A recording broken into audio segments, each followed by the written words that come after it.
All right, today we're diving into a fascinating book, Sinnott's Textbook of Human Adaptability. And really, it's a text that wants us to completely rethink what health even means. It's not just about, not being sick. It's about this quest to optimize the trajectory of life. So what on earth does that mean? Let's get into it. The whole book really kicks off with a question that I bet every single one of us has wondered about. You see it all the time, right? Two people, they work in the same office, maybe even live in the same house, eat the same food, and yet one of them gets slammed with every bug that comes around while the other just cruises through, totally fine. Why is that? That one simple question. Well, it's the key to everything we're going to talk about today. And get this is not some new modern question. People were wrestling with this exact same puzzle way back. I mean, look at this quote from D.D. Palmer in 1910. He's asking the same thing. It really nails the core of the mystery, doesn't it? It's not just about the germ. It's about what's fundamentally different between those two people. What's the secret sauce that makes one person so resilient and the other so vulnerable? So to even begin to answer that question, the book says we first have to kind of tear down our most basic ideas about health. This first part is all about challenging the standard, conventional way we've been taught to think about disease. I mean, just think about the words we use when we get sick. We say we're fighting a cold, or battling the flu, or conquering an illness. See that? All that language makes it sound like disease is some external enemy, an invader we have to go to war with. And yeah, that's pretty much the standard model of health most of us grew up with. But this book comes along and just flips that whole idea on its head. It makes this really crucial point. What if disease isn't a thing we fight at all? What if it's actually a state our body is in, not some enemy, but like the quote says, simply a disturbed condition? Now that might sound like a small change in words, but trust me, the implications are absolutely massive. Okay, so if health isn't just about not having a disease, then what is it? Well, this is where we get to the core idea of the whole book, and it's a powerful one: the trajectory of life. It's a totally different way to picture our health, not just for today, but for our entire lives. Now, before we really unpack that metaphor, we gotta understand the engine that drives it. And that engine is a word you're gonna hear a lot: adaptability. Now, the book has a fancy definition: the dynamic capacity to affect and unfold multiple evolutionary trajectories. But let's break that down. In simple terms, it's your body's amazing built-in ability to constantly adjust and respond to literally everything life throws its way. Okay, so here's the big metaphor.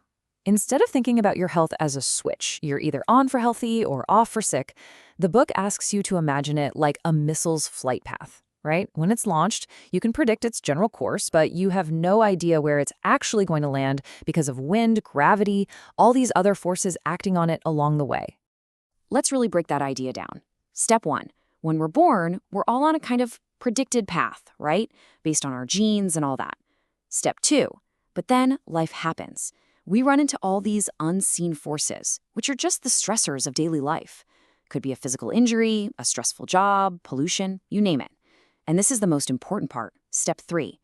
Our final destination, our health outcome, isn't set in stone. It's constantly being changed, constantly being rerouted based on how well we adapt to those stressors. All right, so let's talk more about these unseen forces. What exactly are these stressors that can throw our trajectory off course? Well, the book breaks them down into a few main categories. So the text puts them into three big buckets. First, you've got toxins. These are your chemical stressors, things in the air, in our food, whatever. Second, there's trauma. Pretty straightforward. These are the physical stressors, like an injury from sports or a car crash. And then there's this third one, which the book calls autosuggestion, and that's a fascinating one. It's basically all the psychological and emotional stuff, our thoughts, our fears, our anxieties, the stress we create inside our own minds that has a real physical impact. But here's the thing, running into these stressors isn't automatically bad. It all comes down to how we respond. So if we adapt well to a stressor, the book says we get a constructive survival value out of it. We actually get stronger from the experience, maybe even extend that life trajectory. But if we fail to adapt, we get a destructive survival value. We take a hit, a net loss to our health, and that can actually shorten our trajectory. Which, of course, leads to the big question, right? How does the body even do all this? I mean, how does it manage this unbelievably complex, nonstop process of adapting? Well, the book argues it all comes down to one thing: the body's master control system. And that master system, According to this text, it's the nervous system. Think about it. It's this incredible, sprawling network that's constantly taking in information from everywhere, inside your body and outside in the world, processing it all in a split second and then sending out all the right commands to keep you adapting.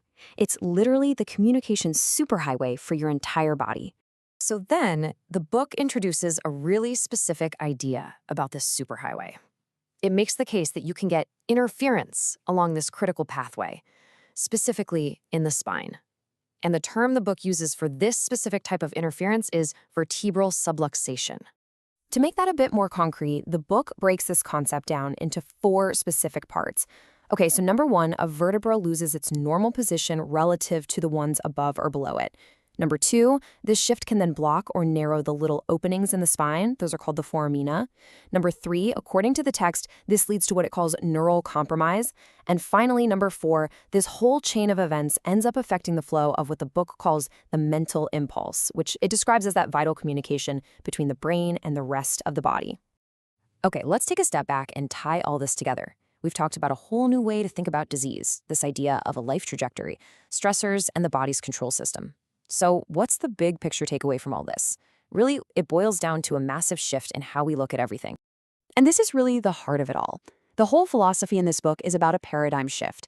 It's about moving away from being reactive, playing whack-a-mole with symptoms and diseases only after they pop up, and instead shifting to being proactive, focusing on building up our resilience, our core adaptability, so we can handle whatever life throws at us from the get-go.